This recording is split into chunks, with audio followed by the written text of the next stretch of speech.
O tema de hoje são as conferências ambientais. As conferências ambientais são reuniões em que líderes de diversos países debatem questões relacionadas à preservação e conservação do meio ambiente e ao desenvolvimento sustentável. Então, o que são as conferências ambientais? A partir de um certo momento, do século passado, década de 60, a sociedade começou a perceber que não bastava pensar apenas no desenvolvimento econômico, né?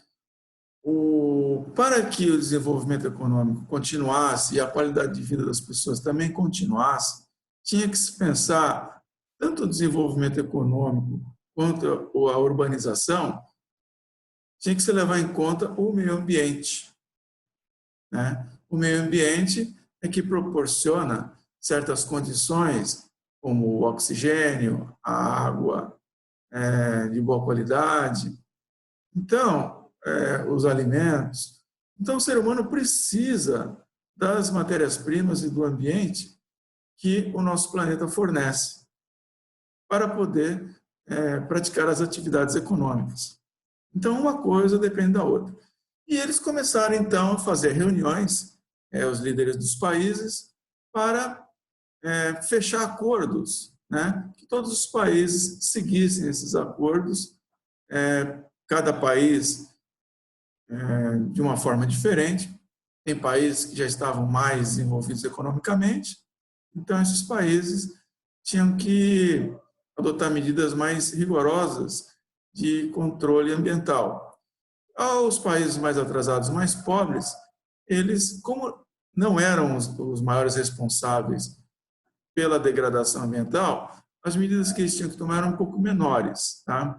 Então, resumindo, nessas conferências tinha a participação de países ricos e pobres, sendo que os países ricos são os que poluem mais e tinham que tomar mais providências para a preservação e conservação do meio ambiente. Os países pobres, logicamente, mais atingidos pelos impactos ambientais provocados pelos países ricos, eles também tinham que dar a sua contribuição. Porém, eles não eram os maiores causadores dos impactos ambientais. Então, a partir da década de 70, as reuniões começaram a acontecer. Na verdade, a partir da década de 60. Então, as conferências ambientais, em 1960, já houve o início das conferências, tá? Os primeiros passos. Em 1972, teve a primeira grande conferência, que foi a Conferência de Estocolmo, onde foi estabelecido o conceito de desenvolvimento sustentável. Em 1992, nós tivemos a Eco 92, que se realizou no Rio de Janeiro, chamada também de Rio 92. Em 1997, foi fechado no Japão o protocolo de Kyoto, na cidade de Kyoto. Ele tratava mais da parte de clima, ou seja, das emissões de gases estufa. Quais seriam, entre eles, principalmente o gás carbônico e o metano.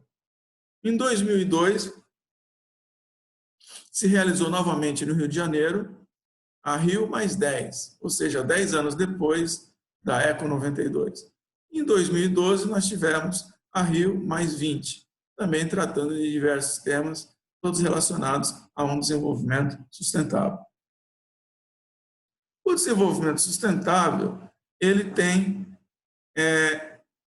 esse aspecto aqui, essa conceituação. Para que um desenvolvimento econômico seja um desenvolvimento sustentável, ele tem que levar em conta a parte ecológica, tem que levar em conta a parte social, ou seja, a qualidade de vida das pessoas, e tem que levar também em conta o lado econômico, ou seja, das empresas. Então, se as empresas estiverem bem, o setor ambiental e ecológico estiver bem, e o setor social estiver indo bem, aí sim nós vamos ter um desenvolvimento sustentável, né?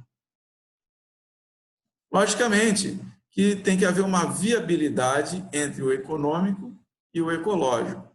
Você tem que produzir, ter uma atividade econômica que, por exemplo, tenha filtro nas fábricas, para controle tanto das emissões quanto dos efluentes líquidos. Então, só que você não vai poder gastar com esses filtros muito dinheiro que torne a atividade econômica inviável. Então, a preocupação ecológica não pode afogar a atividade econômica. Por quê? Porque da atividade econômica vai sair a riqueza que vai propiciar a qualidade de vida das pessoas, ou seja, o setor social. Outra coisa importante também é que a atividade econômica ela tem uma relação com o social no sentido de proporcionar uma qualidade de vida equitativa. Então, o desenvolvimento econômico não pode ser só para algumas pessoas, tem que ser favorável, tem que favorecer a sociedade como um todo. Outra questão importante é que o crescimento da sociedade, o seu desenvolvimento, a instalação de cidades, tem que respeitar a capacidade de suporte da parte ecológica do ecossistema.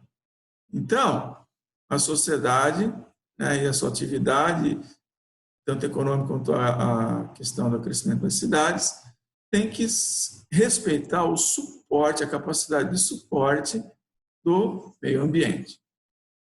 Então, se você tiver a parte ecológica, os ecossistemas respeitados, se você respeitar a parte social e respeitar também a parte empresarial, né, do setor primário, setor secundário, setor terciário, aí sim você vai ter uma sustentabilidade.